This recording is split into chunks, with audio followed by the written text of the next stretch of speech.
Rebonjour, pour ceux qui ont vu et peut-être pratiqué la vidéo précédente, je reviens donc aujourd'hui pour une deuxième vidéo et avec le « et si ils avaient omis des choses ». Et vous avez normalement sur donc la vidéo donc complète, j'ai intégré une image d'un bloc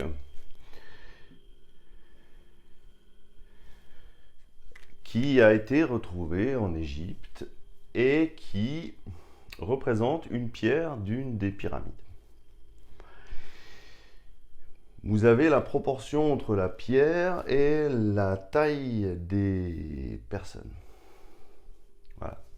Là, elle a été dessinée par ma compagne, parce que moi, au niveau des perspectives, il y a quelques petits soucis au niveau du dessin, comme je vous l'ai présenté dans une vidéo précédente.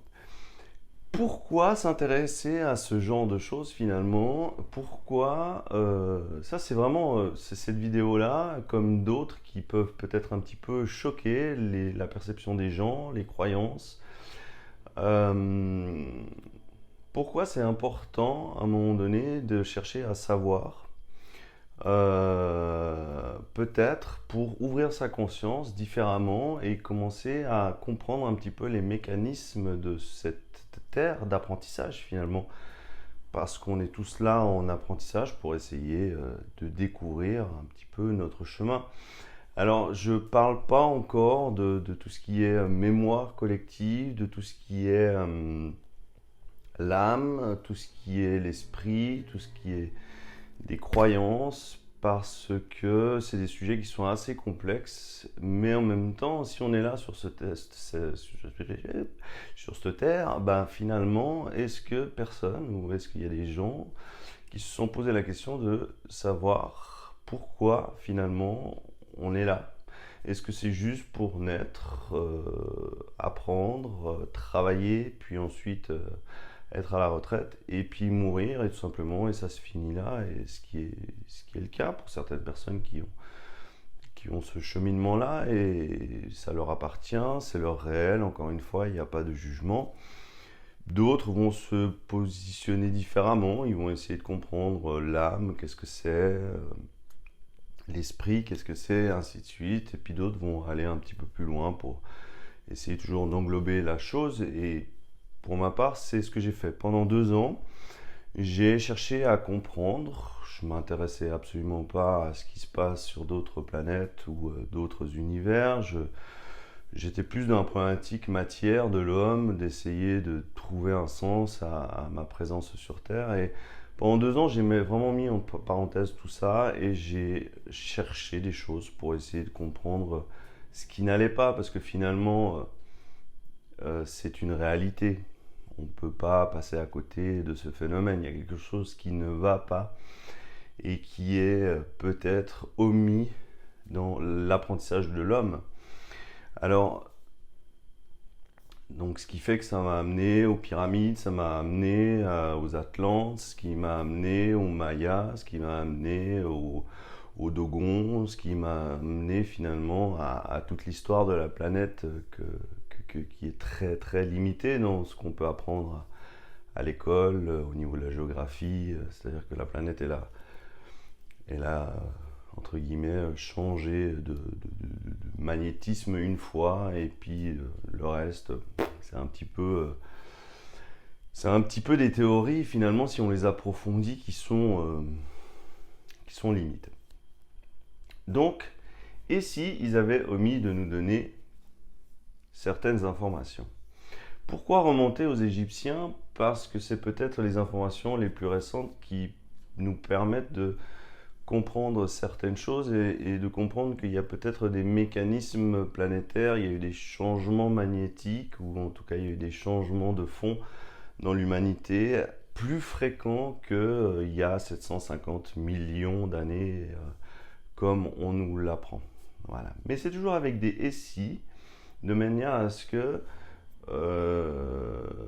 on essaie de comprendre ou chercher ou d'apprendre un savoir, mais pas forcément d'amplifier notre tête de connaissances, à la faire exploser et à ne plus pouvoir vivre tranquillement dans la matière. Donc, on a cette fameuse pierre, en sachant qu'à l'heure actuelle, et ça fait très peu de temps qu'on arrive à déplacer des objets très très conséquents avec des grues et des matériaux que à l'époque de l'Égypte, on ne va pas mettre de date puisque les dates elles sont très floues et très ambiguës, il y a eu des artistes, des créateurs qui ont qui ont eu la capacité de créer des pyramides en prenant ces blocs et en les entassant les uns sur les autres de manière très très très très précise, au millimètre près. Je mettrai dans le lien de cette vidéo une archéologue qui a fait des recherches et qui s'est intéressée un petit peu à l'Égypte et toutes les contradictions et qui a trouvé des choses très intéressantes. Donc, si on se dit juste simplement « et si ?» on nous avait omis certaines choses, bah, là, dans la conscience, déjà, il y a une ouverture, puisque si vous regardez l'image que je vous ai proposée au début, ce processus pour entasser les choses les unes sur les autres, je vous dis bien au millimètre près. Il y a même au niveau des pyramides un soubassement qui est très très précis et qui englobe le tout. Je ne parle pas de la forme de la pyramide et ce qu'elle représente, parce que ça va être très intéressant de pouvoir s'y intéresser si vous avez envie.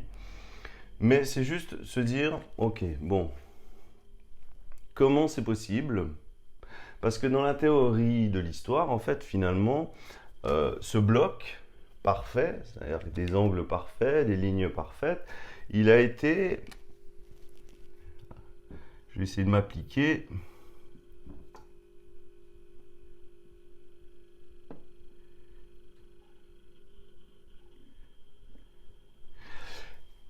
Je me suis appliqué.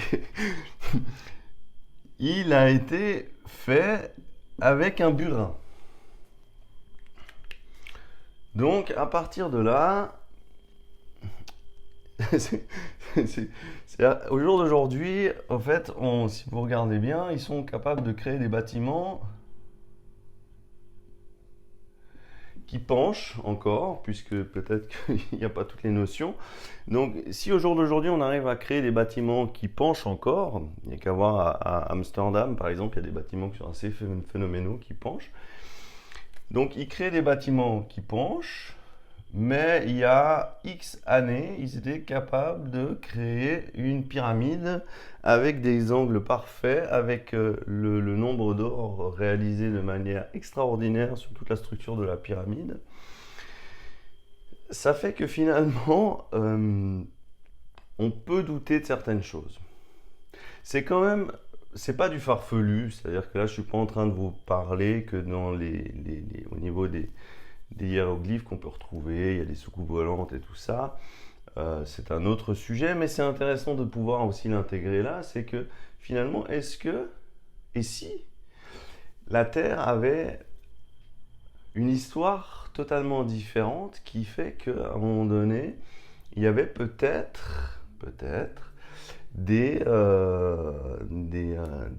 civilisations beaucoup plus avancées que la nôtre, parce que vous pourrez vous rendre compte finalement dans cette vidéo qui est en lien, je vous invite à la regarder, même avec les enfants, c'est très intéressant par rapport à l'histoire, la géographie, on voit des choses très importantes. C'est-à-dire que sur cette fameuse vidéo,